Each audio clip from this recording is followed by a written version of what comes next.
Shalom, saya akan menyampaikan kebenaran firman Tuhan. Sebelumnya saya akan berdoa. Roh Kudus, kenakanlah hamba-Mu sebagai pakaian-Mu, agar apa yang menjadi kehendak Bapa di sorga, ia akan hamba sampaikan kepada umat-Mu. Dalam nama Tuhan Yesus, hamba sudah berdoa. Amin. Saudara-saudara yang saya kasihi, pada hari-hari ini kita mengalami banyak pergumulan dalam kehidupan ini, bahkan banyak penderitaan yang disebabkan oleh karena pandemi COVID-19 yang terjadi di akhir tahun 2019, bahkan sampai saat ini bukannya mereda, tetapi semakin banyak menelan korban. Bukan hanya korban jiwa, tetapi juga ini membawa dampak juga dalam perekonomian. Bagaimana akibat COVID-19 ini banyak usaha-usaha yang ditutup, restoran-restoran ditutup, ada puluhan ribu di Jawa dan Bali, yang menyebabkan akhirnya terjadinya PHK, terjadinya karyawan-karyawan yang dirumahkan, dan tentunya ini akan membawa dampak kepada anggota keluarga yang menaruh harap dari penghasilan yang diperoleh oleh salah satu anggota keluarga yang bekerja tetapi yang sudah di PHK dan dirumahkan. Banyak penderitaan terjadi. Sementara kebutuhan itu bukan semakin berkurang, kebutuhan itu semakin bertambah. Sehingga ada orang-orang yang khawatir, ada orang-orang yang merasa takut, merasa gelisah akan hari esok. Karena kebutuhan untuk hari ini saja mereka tidak bisa penuhi. Bagaimana dengan hari besok? Bagaimana dengan minggu yang akan datang? Bagaimana dengan tahun yang akan datang? Ini terjadi di mana-mana, bukan hanya di Indonesia, tetapi terjadi di seluruh dunia. Dan kita perlu berdoa agar supaya pandemi COVID-19 ini segera dilalukan, dilenyapkan. Virus ini yang menjadi musuh kita bersama, itu dilenyapkan dari muka bumi ini. Dan saya percaya bahwa Allah yang Maha Kuasa sedang mengerjakan ini. Saya percaya bahwa Allah yang Maha Kuasa akan melakukan perkara yang ajaib sehingga virus corona ini dilenyapkan. Tetapi sebelum itu terjadi, mari kita mengingat akan pesan Tuhan bagi kita umat manusia, apa yang harus kita lakukan pada hari-hari ini. Di dalam Matius pasal yang ke-6 ayat yang ke-25 sampai dengan ayat yang ke-33, di sini Tuhan Yesus menasihati umatnya soal kekhawatiran. Dia berkata, janganlah khawatir akan hidupmu, akan apa yang hendak kamu makan atau minum, dan janganlah khawatir pula akan tubuhmu, akan apa yang hendak kamu pakai. Bukankah hidup itu lebih penting daripada makanan, dan tubuh itu lebih penting daripada pakaian? Ayat yang ke-32, semua itu dicari bangsa-bangsa yang tidak mengenal Allah, akan tetapi Bapamu yang di sorga tahu bahwa kamu memerlukan semuanya itu. Ayat yang ke-33, tetapi carilah dahulu kerajaan Allah dan kebenarannya, maka semuanya itu akan ditambahkan kepadamu. Ada beberapa kebenaran yang disampaikan oleh Tuhan Yesus, mengapa kita tidak boleh dikuasai oleh rasa khawatir. Dia berkata dalam firman-Nya, dikatakan hidup kita itu lebih penting daripada makanan. Kehidupan saya dan saudara yang sudah Dia karuniakan kepada kita. Kita tahu Tuhan sudah mengaruniakan keselamatan bagi saya dan saudara. Melalui kematiannya di atas kayu salib, Dia telah menanggung dosa-dosa kita. Dia telah bangkit dan Dia telah naik ke sorga menyediakan tempat bagi kita.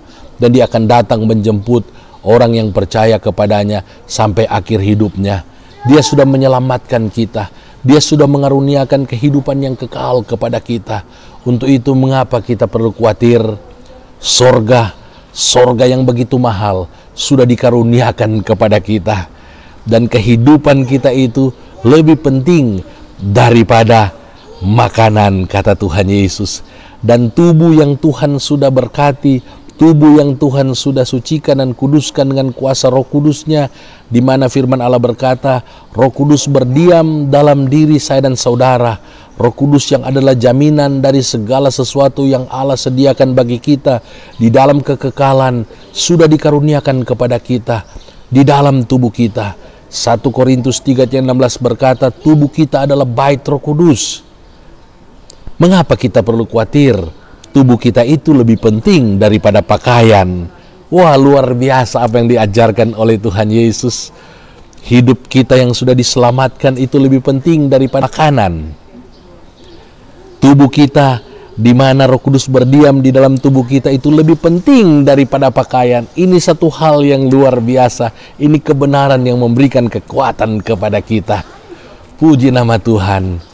Kemudian kebenaran yang selanjutnya, Tuhan berkata di dalam ayat yang ke-32, bahwa Bapa yang di sorga tahu bahwa saya dan saudara memerlukan makanan, minuman, dan pakaian. Untuk itu kita tidak perlu khawatir, karena Bapa kita tahu bahwa kita memerlukan semuanya.